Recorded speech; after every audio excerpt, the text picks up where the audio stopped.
Nou ja, net so skielik is ons binne in die nuwe jaar, 2026. Baie welkom as jy gekies het om in te skakel op ons diens op YouTube of Facebook. Ons is bly dat jy dit gedoen het. Seën vir julle waar julle ook al is. Hoop meeste van julle het nog 'n bietjie tyd af voordat die groot werksdruk en die skooldruk en al die dinge weer begin. Kom ons word saam stil en ons begin ons diens met 'n wotum. Laat ons nie stil staan by die eerste dinge wat aangaande Christus verkondig word nie, maar verder gaan na die volle inhoud van die boodskap. Amen. Geliefdes, genade vir julle en vrede, dit kom van God ons Vader en van die Here Jesus Christus, deur die kragtige werking van sy Gees. Kom ons gebruik die geleentheid om net daar waar ons is, saam te bid. Here ons God, baie dankie vir 'n nuwe jaar, met 'n klomp nuwe geleenthede. Baie dankie dat ons hierdie jaar ook kan ingaan met ons hand in u hand, baie bewus van ons afhanklikheid van u goedheid, u genade, u sorg. Here, ons wil in ons gebed erken dat daar net een God is, en soos dit soveel keer in die woord staan, daar is niemand soos u nie. Dankie dat ons uit genade en nie uit verdienste nie, die voorreg het om u te kan ken en die kinders te kan wees, en in 'n verhouding met u te kan lewe. Word verheerlik deur ons gebede, ons gedagtes, ons liedere in die erediens, en ons erkenning dat u ons God, ons Vader, ons Verlosser en ons Trooster is. Here, help vir ons om vandag ook bietjie nuut na te dink oor 'n jaar wat voorlê en prioriteite en so meer aan die hand van u woord. Ons vra dit in afhanklikheid van u. Amen. In 'n kort inleiding wil ek sê dat ek vandag graag sal wil praat oor nuwejaarsvoornemens, maar ek hoor sommer so in my agterkop iemand sê, eish, so 'n voorspelbare tema. Natuurlik, waaroor anders praat ons die eerste Sondag van die nuwe jaar as nuwejaarsvoornemens. Maar oor eers gou twee opmerkings oor nuwejaarsvoornemens. Die eerste, die meeste van ons en ek self ook, is baie skepties en selfs sinies oor nuwejaarsvoornemens. En die rede daarvoor is, ons weet uit ervaring, dit hou nie lank nie. Party daarvan is by die agterdeur uit voor die einde van Januarie. Maar nou ja, tog elke jaar neem baie van ons weer met oortuiging en nuwe moed nuwejaarsvoornemens. 'n Tweede opmerking. Meeste nuwejaarsvoornemens hou verband met dinge soos, en nou praat ek soms in die algemeen, dinge soos dieet. Hierdie jaar is die jaar waarin ek daai ekstra gewig gaan afskud. Ek gaan beslis meer oefening doen in geheel 'n gesonder leefstyl. Ek dink persentasiegewys moet dit seker een van die nuwejaarsvoornemens wees wat heel bo aan die prioriteitslys is. Dan dinge soos verhoudings, en dit is baie mooi, ek wil meer moeite doen met die mense in my lewe wat vir my belangrik is. Ek wil meer uitkom by daai persone wat ek altyd dreig om weer te kontak, bande op te tel, net weer te hoor hoe dit gaan, 'n bietjie te besoek en so meer. En dan het party van ons baie mooi, en dit is baie goed, persoonlike doelwitte om bietjie uit te kom by 'n stokperdjie wat ek dalk afgeskeep het, of wat ek nog altyd graag wou beoefen. Ons het sekere drome en ideale, en baie keer sê ons vir onsself, hierdie jaar is die jaar waarin ek myself dit gaan gun om daarby uit te kom. Nou, ek gaan in hierdie diens geen van hierdie nuwejaarsvoornemens afkraak, kritiseer of verkleineer nie. Maar vandag in 'n eerste hoofpunt wil ek jou nooi om saam met my 'n bietjie na te dink oor wat ek wil noem geestelike nuwejaarsvoornemens, of dalk net afgekort geestelike nuwe voornemens. Dit is ons tema vir vandag, geestelike nuwe voornemens. Voornemens ten opsigte van my verhouding met God, my verhouding met my naaste, en my verhouding met myself. En as ek dit sê, kan ek eintlik maar net sowel sê, dis nuwe voornemens oor my Christenskap.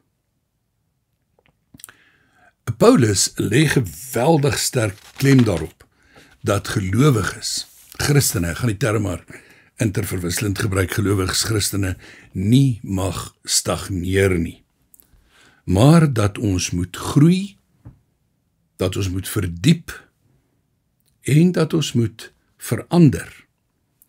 Een van die terme waarmee hy dit ook beskryf is, dat ons meer geestelik volwasse moet word. Maar voordat ons na 'n aantal tekste kyk, wat deur Paulus neergepen is, en riglyne vir die nuwe voornemens, wil ek jy nooi om eers saam met my te kyk na 'n metafoor. 'n Baie interessante metafoor, wat ons kan help om die beginsel van nuwe geestelike voornemens beter te verstaan. En makliker te kan onthou. In 'n tweede hoofpunt wil ek kortliks stilstaan by wat ek wil noem 'n baie treffende metafoor. 'n Predikantsvriend van my wat saam met my op universiteit was van ons eerste jaar af, het 'n aantal jare gelede hierdie metafoor gedeel en dit bly my absoluut altyd by. Sy naam was Christoph Müller, of is Christoph Müller. Hy vertel die beeld van 'n beeldhouer wat uit solide rots of graniet of wat dit ook al was, maar kom ons sê maar vir ons argumentshalwe uit hierdie solide rots, het hy 'n beeld gekap van 'n perd. En toe hy nou klaar was, toe staan hierdie meesterlike kunswerk daar, 'n perd wat gekap is uit 'n soliede blok klip. Iemand vra hom toe, baie belangstellend en verstom, hoe op aarde het jy dit reg gekry? Ek bedoel, hoe kap mens 'n perd uit 'n soliede blok rots? Die beeldhouer se antwoord was baie interessant. Hy sê, eintlik het ek 'n baie eenvoudige beginsel toegepas. Hy sê, al wat ek eintlik gedoen het was, ek het net alles weggekap wat nie soos 'n perd lyk nie. Ek wil jou 'n oomblik gee om daaroor na te dink en dit net 'n bietjie te laat insink, hierdie woorde van hierdie beeldhouer. Uit hierdie soliede rots het ek net alles weggekap wat nie soos 'n perd lyk nie. En die eindresultaat was hierdie verstommende, kunstige beeld van 'n perd. Ons derde hoofpunt. Hoe kan ek as Christen groei, verdiep, ontwikkel in my Christenskap, in my verhouding met God, my naaste en myself? Ek wil dit oorvereenvoudig deur die dinge in my lewe wat nie soos 'n Christen lyk nie, te begin wegkap aan die hand van ons metafoor. Dis natuurlik ook presies die teenoorgestelde van die ou afgeleefde verskoning wat sê, en wat baie mense nog gebruik, wat sê, jong, ek is maar so gemaak en so gelaat staan. Word baie keer aangevoer as 'n verskoning om te sê, ek gaan nie verander nie. Ek is maar so gemaak en so gelaat staan. Ons moet as Christene krities en eerlik kyk na ons lewens, om veranderinge te kan maak, om te kan groei. In 'n vierde hoofpunt gaan ek stilstaan by enkele tekste en riglyne, en vandag gaan ek net fokus op 'n paar tekste wat deur Paulus neergepen is. Daar's natuurlik baie meer. Jesus het natuurlik wonderlike, belangrike, interessante goed gesê oor hoe ons moet verander en hoe ons moet aanpas en hoe ons moet leef en so meer. Later Jakobus, selfs Petrus en so meer. Maar vandag staan ons vir 'n oomblik stil by Paulus, ek dink 'n hanteerbare soort van porsie wat ons gaan afbyt. Die eerste, en ek gaan nie hierdie tekste in diepte behandel nie, maar hulle spreek van self, ek sal so hier en daar enkele opmerkings maak. Die eerste wat ek wil lees is Filippense 3, vers 12 en 13. Ek sê nie dat ek dit alles al het, of die doel al bereik het nie, maar ek span my in om dit alles myne te maak, omdat Christus Jesus my reeds syne gemaak het. Broers, ek verbeel my nie dat ek dit alles al het nie, maar een ding doen ek. Ek maak my los van wat agter is en strek my uit na wat voor is. Paulus sê hy maak hom los van wat agter is en hy strek hom uit na wat voor is. Die een kan natuurlik nie regtig sonder die ander nie. As jy agter nog vas is, kan jy jou nie regtig uitstrek na wat voor is nie. Nou, waarna het Paulus verwys? Dit staan nie presies hier nie, maar ek wil dit waag om vir 'n oomblik te dink, dat as Paulus moes vashak by twee goed, sy vervolging van die kerk, die vroeë Christene, mense in die tronk laat stop, van hulle waarskynlik laat doodmaak, en as hy moes stilstaan by sy wettiese opvoeding van verdienste, kan ek my nie vir 'n oomblik indink dat Paulus sy roeping as spesiale apostel, die apostel aan die heidene nasies, sou kon nakom nie. As Paulus om dag vir dag moes verknies oor, ek het die kerk vervolg, ek het nie besef Jesus is die seun van God en God se verlossing en so meer nie, sou hy nooit kon voortgaan om met ywer en geesdrif sy werk te doen nie. En daarin lê vir my 'n baie diep en 'n waardevolle les. As ek en jy as gelowiges wil groei, moet ons ook losmaak van dit wat agter is, ook van dit wat ons verkeerd gedoen het, van dit wat verkeerd was in ons lewe, van dit wat nie in lyn was met ons Christendom en so meer nie. As ons daarby bly vashak, selfs oor en oor daarvoor bly vergifnis vra, kan ons nie uitstrek na wat voor is nie. Vergifnis beteken om God se woord te aanvaar dat dit wat agter my is afgeskryf. Dis uitgevee. In een mooi teks sê God, ek gooi dit in die diepsee en ek dink nie weer daaraan nie. Die probleem lê nie by God nie, die probleem lê by ons, wat oor en oor onsself herinner aan die verlede, en dit hou ons terug en maak dat ons nie onsself kan uitstrek na dit wat voor is nie. Ons moet ons losmaak om te kan groei. 'n tweede teks. Kolossense 2 vers 6 tot 7. Aangesien julle dan Christus Jesus as Here aangeneem het, moet julle in verbondenheid met hom lewe, in hom gewortel en op hom gebou, vas in die geloof, soos julle geleer is, en met dankbaarheid vervul. Hier laat Paulus die klem val op die ooreenkoms wat daar moet wees, die ooreenstemming wat daar moet wees, tussen my geloof in Christus, maar my lewe in verbondenheid met hom. Dis 'n verskriklike hartseer waarheid dat ongelooflik baie mense hulle self as Christene beskryf, maar dat daar daai inkonsekwentheid is, dat wanneer jy na hulle lewe kyk, dit nie die beeld van hulle geloof weerspieël nie. So 'n teks waaroor ons nie nou hoef te preek nie, maar baie diep oor kan nadink. 'n derde teks.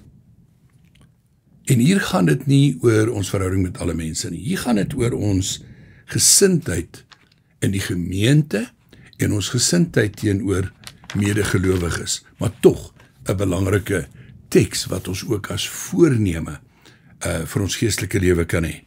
Kolossense 3 vers 12 tot 15. Julle is die uitverkore volk van God, wat hy baie lief het. Daarom moet julle meelewend, goedgesind, nederig, sagmoedig en verdraagsaam wees. Wees geduldig met mekaar en vergewe mekaar as die een iets teen die ander het. Soos die Here julle vergewe het, moet julle mekaar ook vergewe. Bo dit alles moet julle mekaar lief hê. Dit is die band wat julle tot volmaakte eenheid saambind. En die vrede wat Christus gee, moet in julle lewens die deurslag gee. God het julle immers geroep om as lede van een liggaam in vrede met mekaar te lewe. Wees altyd dankbaar. Die vierde teks waarby ons gaan stilstaan, handel daaroor om vry te wees van wettiese godsdienstige reëls. Nou in Paulus se tyd was die groot probleem dat Joodse gelowiges, Oud-testamentiese gelowiges wat Jesus aangeneem het gevoel hulle nog steeds al die Oud-testamentiese wette nakom. En hulle wou dit ook afdwing op nie-Jode wat Christus aangeneem het. So Paulus skryf daaroor om vry te word van die wettiese godsdienstige reëls, beide vir die Joodse gelowiges en vir die nie-Joodse gelowiges, om nie daarin ingesuig, ingetrek te word nie. En ek weet nie wat jou Christelike opvoeding behels het nie, maar meeste van ons kom ook maar met 'n paar verskriklike moeds en moenies en godsdienstige wettiese reëls wat baie sterk by ons ingeskerp is. Kom ons hoor die pragtige bevrydende teks in Galasiërs 5. Ek gaan vers 1 lees en dan net vers 6b. Christus het ons vrygemaak om werklik vry te wees. Staan dan vas in hierdie vryheid en moet julle nie weer onder 'n slawe juk laat indwing nie. Vers 6b. Al wat van belang is geloof, wat deur die liefde tot dade oorgaan. Ek herhaal, al wat van belang is geloof, wat deur die liefde tot dade oorgaan. Maar daar moet ek waarsku, ons lees dit so bietjie vinnig aan mekaar, geloof wat deur liefde tot dade oorgaan, maar is 3 pertinente bakens wat Paulus noem, en dit sal nie werk om 1 of 2 van die 3 te kan doen nie. Jy kan nie net glo, maar nie 'n gesindheid van liefde hê, en nie uiteindelik goeie dade doen nie. Jy kan nie net 'n gesindheid van liefde hê, maar jy glo nie. Jy kan nie net goeie dade doen, maar die basis daarvan is nie dankbaarheid vir jou geloof in God en jou redding in God nie. Daarom al 3 saam. En dit is 'n pragtige kernopsomming van hoe my lewe as Christen moet lyk en wat dit moet behels. Geloof, my basis, my vertrekpunt. Liefde, die gesindheid waarmee ek lewe en alles aanpak. Ons ken 1 Korintiërs 13 wat sê selfs die mooiste dinge sonder 'n gesindheid van liefde is leeg en waardeloos. En derdens natuurlik die goeie dade is 'n doeteenvoudige nie verdienste nie, maar 'n praktiese uitlewing van my dankbaarheid vir my verlossing. Die 5de en laaste teks waarby ons vandag gaan stil staan, een van my absolute gunstelinge. Filippense 1 vers 9 tot 11. Paulus bid vir die gemeente, en dis wat hy vir hulle toebid, soos ons in hierdie tyd vir mekaar nuwejaars wense toewense, alle seën, alle voorspoed, goeie gesondheid, mooi dinge, bid Paulus vir die volgende. Ook bid ek dat julle liefde al hoe meer sal toeneem in begrip en fyn aanvoeling, sodat julle die dinge sal kan onderskei waarop dit werklik aankom. Dan sal julle op die dag wanneer Christus kom, onberispelik en sonder blaam wees, en deur Jesus Christus sal julle geheel en al in die regte verhouding met God wees, tot sy lof en eer. Dat julle liefde sal toeneem in begrip en fyn aanvoeling, sodat julle die dinge sal kan onderskei waarop dit werklik aankom. Hier gaan dit oor, ek wil 2 begrippe gebruik, onderskeidingsvermoë, en net die Heilige Gees kan mens die vermoë gee om te onderskei tussen dit wat regtig belangrik is en nie belangrik is nie. Dit wat wesenlik is en wat nie wesenlik is nie. Dit wat positief en opbouend is en dit wat afbreekend is. Dit gaan oor 'n onderskeidingsvermoë. Maar ons kan dit ook formuleer dat dit gaan oor 'n verandering van prioriteite. As Christen, as kind van God, moet ek voortdurend 'n prioriteitsverandering ondergaan. 'n Prioriteitsverskuiwing. Sekere dinge wat op 'n stadium in my lewe vir my verskriklik belangrik was en miskien alles oorheersend was, moet in die lig van my verhouding met God en die lig van my verhouding met my naaste en myself, moet minder belangrik word. Moet miskien selfs heeltemal onbelangrik word en nie meer deel wees van my lewe nie.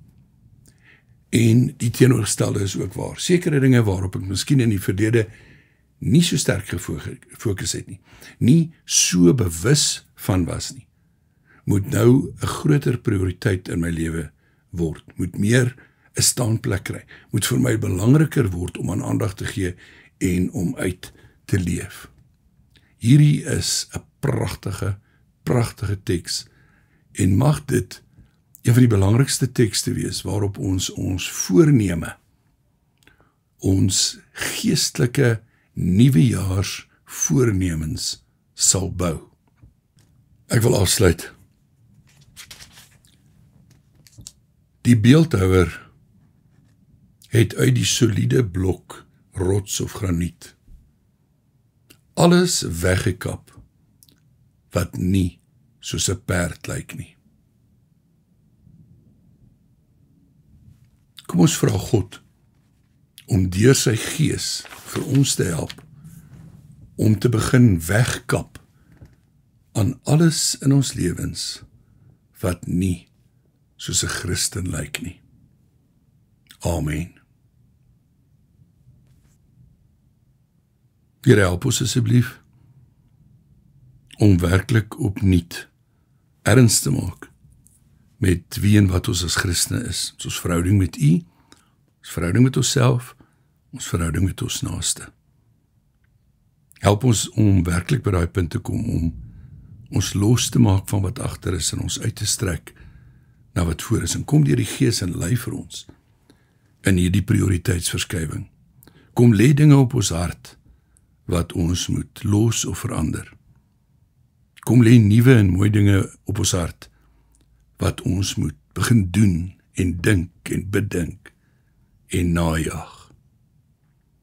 Ons vra dat U vir ons elkeen, waar ons ook al is, sal seën in hierdie groeiproses, in hierdie proses van geestelike volwasse wording. Here, en dan bid ons natuurlik vir elkeen se persoonlike nood, bid ons vir ons wêreld en bid ons veral vir ons land. Hoor ons asseblief op grond van die oorwinning, die soenverdienste, die genade wat daar in Christus Jesus ons verlosser is. Amen. Die genade van die Here Jesus Christus, die liefde van God ons genadige Vader en die lerende en vormende teenwoordigheid van God die Heilige Gees bly by jou. Amen.